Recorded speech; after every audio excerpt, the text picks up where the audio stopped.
അപ്പുറം വരെ പോയതാ. സീനിയേഴ്സാന്ന് തോന്നുന്നു.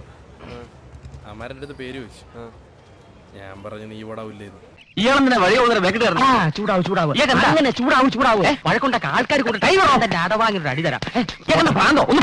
എടാ നിനക്കാ പേരങ്ങ് പറഞ്ഞാ പോരായിരുന്ന? അത്രക്കുള്ള ബുദ്ധിയൊന്നും അതിനില്ലല്ലോ. എടാ നീയല്ലേടാ ഇന്നലെ പറഞ്ഞ നമ്മൾ 22 പേരുണ്ട്, വലിയ ഗ്യാങ് ആണ്, അവന്മാര് വന്ന് ഒറ്റക്കെട്ടായിട്ട് നിൽക്കണമെന്നൊക്കെ. ഇതെല്ലാം കൂടി നമ്മള് കുറ്റായോ? റൂമിലോട്ടോ. എന്തിന്? ഞാനൊന്നും വരത്തില്ല. അയ്യോ അങ്ങനെ പറഞ്ഞൂടാ, പിന്നെ ഞാൻ എന്തിനു വന്ന? പറയുന്ന കേട്ടാ മതി. ആരായിരുന്നാലും ശരിയാ, ഇവ കേൾക്കൂല. ഓഹോ, ഇവനെ ഞാൻ കേൾപ്പിക്കും. അപ്പൊ എങ്ങനെ തന്നെ കയറോ അതോ പൊക്കി കയറ്റണോ? അടി ശരിക്കും കിട്ടിയല്ലേ? നീയൊക്കെ കൂടെ നിന്നാലും ഇല്ലേലും ഞാൻ ഉമ്മര് തിരിച്ചടിക്കും. എത്ര മനോഹരമായ നടക്കാത്ത സ്വപ്നം. നടക്കൂടാ, നടക്കും. എടാ 2 ദിവസം മുണ്ടിലാടുന്ന അടിയുണ്ടെന്ന് ഓർമ്മയില്ലേ? അയ്യോ ഓർമ്മിപ്പിക്കല്ലേ പൊന്നെ. നീ ഒരു കാര്യം ചെയ്യ്, വിളി. അല്ലെങ്കിൽ വേണ്ട, നീ വിളി. വേണ്ട, ഞാൻ വിളിച്ചോളാം. മൊലാളി എന്റെ ചെവിയിലൊന്നും വിളിക്കാൻ, ഇതിലേക്ക് വിളിക്കാൻ.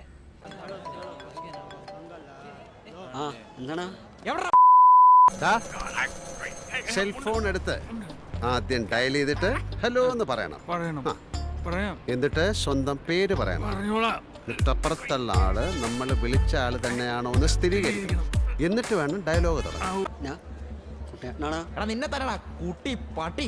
നല്ല സഭ്യമായ ഭാഷയിലൊക്കെ സംസാരിച്ചൂടെ നിനക്ക്? ഞാൻ അല്പം മോശം ഭാഷ സംസാരിക്കുന്ന കേൾക്കാൻ സൗകര്യമില്ല. നിനക്ക് 50 ഫോൺ അങ്ങനെ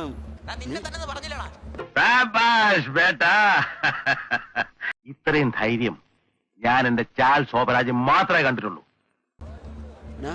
നീ കുടിച്ചിട്ടുണ്ടോ? എടാ ബോധത്തോടെ എന്നടാ സംസാരിക്കണം. നീ എവിടെ ഉണ്ടെന്ന് പറയടാ മോനെ. ആവേശം കൊണ്ട് ഓരോന്ന് വിളിച്ചു പറഞ്ഞ് തടിയേടാക്കണ്ട.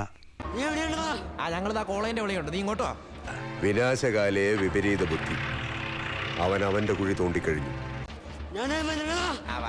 നീ തീർന്നടാ, നീ തീർന്നു. ഇത്ര അഹങ്കാരം പാടില്ലടാ. നീ തീർന്നടാ, നീ തീർന്നു. തീരട്ട്. അളിയാ, എന്റെ ഇപ്പോഴത്തെ ആഗ്രഹം എന്താണെന്നറിയും? രംഗച്ചേട്ടനെ മുമ്പിൽ വെച്ച് അവൻ എന്റെ കവാലം മുളക്കം ഒരെണ്ണം തരണം. നീ എന്തിനാ പഠിക്കണേ? സാർ, ഇവരൊന്നും ഇവിടെ പഠിക്കാൻ വരുന്നവരല്ല.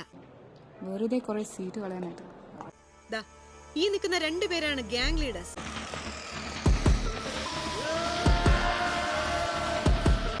എന്തെങ്കിലും ഇവിടെ നടക്കും.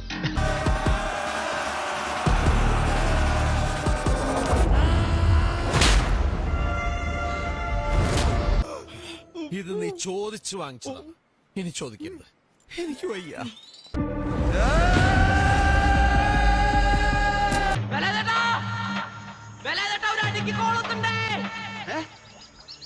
ഒരടിക്ക് കോളുണ്ടെന്നല്ലേ കേളപ്പെട്ട അശരീരി കേട്ട.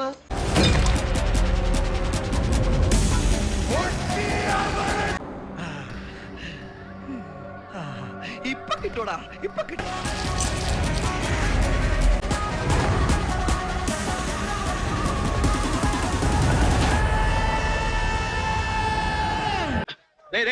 ഗ്രഹണി ആസ്മയൊക്കെ ഉള്ള പിള്ളേര് പതിവായിരിക്കുന്നതിലും 10 അടി തള്ളിയിരുന്നോണം. പൊട്ടിപ്പാറുന്ന അടിയാ നടക്കാൻ പോകുന്നത്. ഇനി നടക്കാൻ പോണ മുള്ളിക്കളിയുള്ള നമ്മളില്ല ഏട്ടാ. നമ്മളിവരുണ്ടാ ഫ്രീ. അപ്പൊ നടക്കട്ടെ, നല്ല ഇടിവെട്ടായിട്ട്.